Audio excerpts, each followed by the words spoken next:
ಸೀತಾ ಜೊತೆ ನಡೆದುಕೊಂಡ ರೀತಿಯನ್ನು ನೋಡಿದ ಕಿರಣ ಸೀತಾಳನ್ನು ಕಾಪಾಡಲು ಉಪಾಯ ಮಾಡಿ ಹಾಲು ತಂದು ಕೊಡುವಂತೆ ಕೂಗಿದಳು. ತನ್ನ ಮಗಳ ಧ್ವನಿ ಕೇಳಿ ಚಂದ್ರಶೇಖರ್ ಗಾಬರಿಗೊಂಡರು. ಸೀತಾ ಕಿರಣಳ ಕೋಣೆಯತ್ತ ಹೆಜ್ಜೆ ಹಾಕಿದಳು. ಪುಟ್ಟಿ, ಕೂಗ್ದಾ ಎಂದು ಕೇಳಿದಳು ಸೀತಾ. ಸೀತಾಳ ಮುಖದಲ್ಲಿ ಇನ್ನೂ ಭಯದ ಛಾಯೆ ಹಾಗೇ ಇತ್ತು. ತನ್ನ ಕೋಣೆಗೆ ಬಂದು ಸೀತಾಳನ್ನು ನೋಡಿದ ಕಿರಣ, ಎಷ್ಟು ಅಂತ ಕೂಗ್ಲಿ ಸೀತಮ್ಮ, ಬೇಗ ಹಾಲು ತಗೊಂಡು ಬನ್ನಿ, ಹೊಟ್ಟೆ ಹಸಿವಾಗ್ತಿದೆ ಎಂದು ನಟಿಸಿದಳು ಕಿರಣ, ಏನೂ ತಿಳಿಯದವಳಂತೆ. ತರ್ತೀನಿ ಪುಟ್ಟಿ, ಒಂದೆರಡು ನಿಮಿಷ ಎಂದು ಆತುರಾತುರವಾಗಿ ಅಡುಗೆ ಮನೆಯತ್ತ ಧಾವಿಸಿದಳು ಸೀತಾ.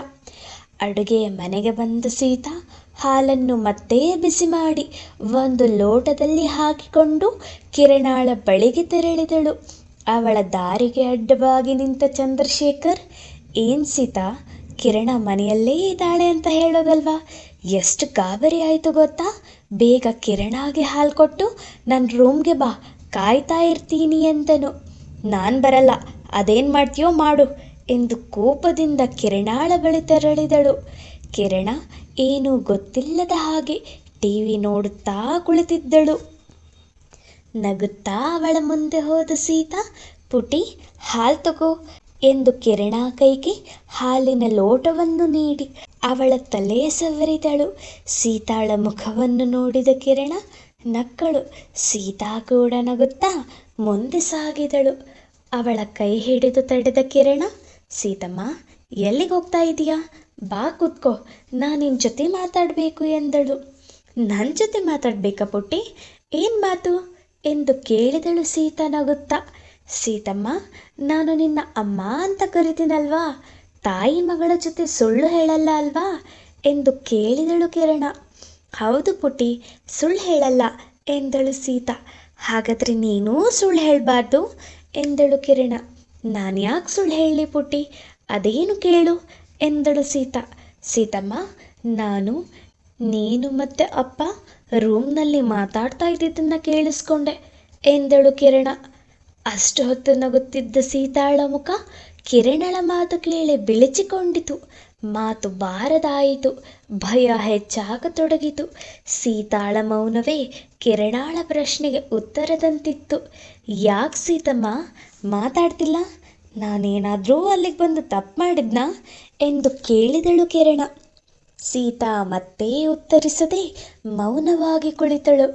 ಮತ್ತೆ ಮಾತನಾಡಿದ ಕಿರಣ, ಸೀತಮ್ಮ, ನನಗೆ ಗೊತ್ತು ಅದರಲ್ಲಿ ನಿಂದೇನೂ ತಪ್ಪಿಲ್ಲ ಅಂತ.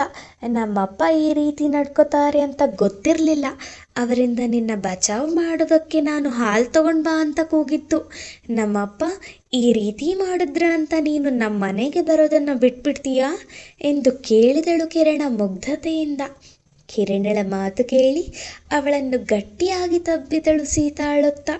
ಇಲ್ಲ ಪುಟ್ಟಿ, ನಾನು ನಾಳೆಯಿಂದ ಕೆಲಸಕ್ಕೆ ಬರ್ತೀನಿ, ನನ್ನ ಮಗಳನ್ನು ನೋಡೋದಕ್ಕೆ ನಾನು ಖಂಡಿತವಾಗಿ ಬರ್ತೀನಿ ಎಂದಳು ಸೀತಾ. ಇಬ್ಬರೂ ಸ್ವಲ್ಪ ಹೊತ್ತು ಹಾಗೇ ತಬ್ಬಿಕೊಂಡು ಸಮಾಧಾನಗೊಂಡರು. ಸೀತಮ್ಮ, ನಾನು ನಮ್ಮ ಅಪ್ಪನ ಜೊತೆ ಮಾತಾಡ್ತೀನಿ, ನೀನಿನ್ನೂ ಮನೆಗೆ ಹೋಗು ಎಂದಳು ಕಿರಣ. ಬೇಡ ಪುಟ್ಟಿ, ನಿಮ್ಮಪ್ಪ ಸರಿ ಇಲ್ಲ, ನನ್ನ ಪರ ವಹಿಸಿ ಮಾತಾಡೋದು ನಿಮ್ಮಪ್ಪನಿಗೆ ಇಷ್ಟ ಆಗದೆ ಇರಬಹುದು. ನೀನೇನೂ ಕೇಳೋದಕ್ಕೆ ಹೋಗಬೇಡ, ಅಮ್ಮವ್ರು ಬೇರೆ ಊರಲ್ಲಿಲ್ಲ, ಏನಾದರೂ ಹೆಚ್ಚು ಕಡಿಮೆ ಆದರೆ ಸುಮ್ಮನೆ ತೊಂದರೆ ಪುಟ್ಟಿ ಎಂದಳು ಸೀತಾ. ಇಲ್ಲ ಸೀತಮ್ಮ, ನೀನೇನೂ ಯೋಚನೆ ಮಾಡಬೇಡ, ನಾನೆಲ್ಲ ನಿಭಾಯಿಸ್ತೀನಿ ಎಂದಳು ಕಿರಣ. ಸೀತಾ ಎಂದಿನಂತೆ ತನ್ನ ಕೆಲಸ ಮುಗಿಸಿ ಮನೆಗೆ ಹಿಂದಿರುಗಿದಳು. ಚಂದ್ರಶೇಖರ್ ಹಾಗೂ ಕಿರಣ ಜೊತೆಗೆ ಕುಳಿತು ಟಿವಿ ನೋಡುತ್ತಿದ್ದರು. ಕಿರಣ, ನನಗೆ ನಿದ್ದೆ ಬರ್ತಿದೆ, ನಾನು ಹೋಗಿ ಮಲ್ಕೋತೀನಿ ಎಂದು ಟಿವಿ ನೋಡುತ್ತಿದ್ದ ಚಂದ್ರಶೇಖರ್ ಮೇಲೆದ್ದನು. ಪಾಪ, ನಾನು ನಿನ್ನ ಜೊತೆ ಮಾತಾಡಬೇಕು ಎಂದು ತನ್ನ ತಂದೆಯನ್ನು ತಡೆದಳು ಕಿರಣ. ಮಾತಾಡಬೇಕಾ, ಏನು ವಿಷಯ ಮಗಳೇ ಕೇಳಿದನು ಚಂದ್ರಶೇಖರ್. ನೇರವಾಗಿ ಹೇಳ್ತೀನಿ ಪಾಪ, ನೀನು ಮತ್ತು ಸೀತಮ್ಮ ನಿಮ್ಮ ರೂಮ್ನಲ್ಲಿ ಏನು ಮಾಡ್ತಿದ್ರಿ ಎಂದು ಕೇಳಿದಳು ಕಿರಣ. ನಾವೇನು ಮಾಡ್ತಿದ್ವಿ, ಏನೂ ಇಲ್ಲ, ರೂಮ್ ಸ್ವಲ್ಪ ಕ್ಲೀನ್ ಮಾಡು ಅಂತ ಹೇಳಿದೆ ಅಷ್ಟೇ ಎಂದು ತನ್ನ ಮುಖವನ್ನು ಬೇರೆ ಕಡೆ ತಿರುಗಿಸಿ ತಡವರಿಸುತ್ತಾ ಉತ್ತರಿಸಿದನು ಚಂದ್ರಶೇಖರ್. ಯಾಕೆ ಪಾಪ ಸುಳ್ಳು ಹೇಳ್ತೀರಾ ಎಂದಳು ಕಿರಣ. ಸುಳ್ಳ? ಏನು ಸುಳ್ಳು? ನಾನು ಯಾಕಮ್ಮ ಸುಳ್ಳು ಹೇಳಿ ಎಂದನು ಚಂದ್ರಶೇಖರ್. ನನ್ನ ಕಡೆ ತಿರುಗಿ ಮಾತಾಡಿ ಪಪ್ಪ ಎಂದಳು ಕಿರಣ. ಭಯದಿಂದ ಕಿರಣ್ ಕಡೆ ಮುಖ ಮಾಡಿದನು ಚಂದ್ರಶೇಖರ್. ಮಾತು ಮುಂದುವರಿಸಿದ ಕಿರಣ, ನಾನು ಕಿಟಕಿಯಿಂದ ನೋಡಿದೆ ಪಪ್ಪ, ನೀವು ಸೀತಮ್ಮಗೆ ಏನು ಮಾಡ್ತಿದ್ರಿ ಅಂತ. ರೂಮ್ ಕ್ಲೀನ್ ಮಾಡು ಅಂತ ಅವ್ರ ಭುಜದ ಮೇಲೆ ಕೈ ಹಾಕಿ ಹೇಳ್ತಿದ್ರಾ? ಅವ್ರ ಹತ್ರ ಹೋಗಿ ಹೇಳ್ತಿದ್ರಾ? ಅವರಿಗೆ ಕಿವಿ ಕೇಳಿಸಲ್ವಾ? ರೂಮ್ ಕ್ಲೀನ್ ಮಾಡು ಅಂತ ರಿಕ್ವೆಸ್ಟ್ ಮಾಡ್ತಿದ್ರಾ ಪಪ್ಪ ಎಂದು ಕೇಳಿದಳು. ಕಿರಣ್, ಹಾಗಲ್ಲಮ್ಮ, ಅದು ನೀನಿನ್ನೂ ಚಿಕ್ಕ ಹುಡುಗಿ, ನಿನಗೆ ಅದೆಲ್ಲ ಗೊತ್ತಾಗಲ್ಲ, ಹೋಗಿ ಮಲ್ಕೋ ಎಂದು ಮಾತು ಮರೆಸಲು ಮುಂದಾದನು ಚಂದ್ರಶೇಖರ್. ಹೌದು ಪಪ್ಪ, ನಾನು ಚಿಕ್ಕ ಹುಡುಗಿನೇ, ಆದರೆ ಚಿಕ್ಕ ಹುಡುಗಿ ಇದನ್ನೆಲ್ಲ ಕೇಳಬಾರ್ದು ಅಂತ ಏನಾದರೂ ಇದೆಯಾ? ಚಿಕ್ಕ ಹುಡುಗಿನ ಮನೆಯಲ್ಲಿ ಇಟ್ಕೊಂಡು ಈ ರೀತಿ ಮಾಡೋದು ನಿಮಗೆ ಸರಿನಾ? ಸೀತಮ್ಮ ಜಾಗದಲ್ಲಿ ನಾನಿದ್ದಿದ್ರು ಹೀಗೇ ಕೇಳ್ತಿದ್ರಾ? ನನ್ನ ಜೊತೆನೂ ಹೀಗೇ ನಡ್ಕೋತಿದ್ರಾ? ನೇರವಾಗಿ ಕೇಳಿದಳು ಕಿರಣ. ಕಿರಣ್ ಎಂದನು ಚಂದ್ರಶೇಖರ್. ಹೇಳಿ ಪಪ್ಪ, ನನಗೂ ಯಾರಾದರೂ ಈ ರೀತಿ ಮಾಡಿದ್ರೆ ಏನು ಮಾಡ್ತೀರಾ ಹೇಳಿ ಎಂದು ಕೇಳಿದಳು ಕಿರಣ. ಕಿರಣ್, ನಿನ್ನ ಮಾತು ಮಿತಿ ಮೀರ್ತಿದೆ, ಜಾಗ್ರತೆ ಎಂದನು ಚಂದ್ರಶೇಖರ್ ಕೋಪದಿಂದ. ಕೋಪ ಬರ್ತಿದ್ಯಾ ಪಪ್ಪ? ಈ ದೃಶ್ಯನ ಚಂದ್ರಣ್ಣ ನೋಡಿದ್ರೆ ಅವರಿಗೆ ನಿನಗಿಂತ ಜಾಸ್ತಿ ಕೋಪ ಬರ್ತಿತ್ತು. ಪಾಪ ಸೀತಮ್ಮ ಯಾರ ಜೊತೆಗೂ ವಿಷಯ ಹೇಳಲ್ಲ.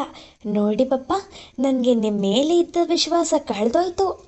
ಅಪ್ಪ ಅಂತ ಕರೆಸ್ಕೊಳ್ಳೋ ಆಸೆ ನಿಮಗಿದ್ರೆ ಇನ್ನು ಮುಂದೆ ಈ ರೀತಿ ಮಾಡಬೇಡಿ ಎಂದು ಹೇಳಿ ತನ್ನ ಕೋಣೆಗೆ ಹೊರಟಳು ಕಿರಣ.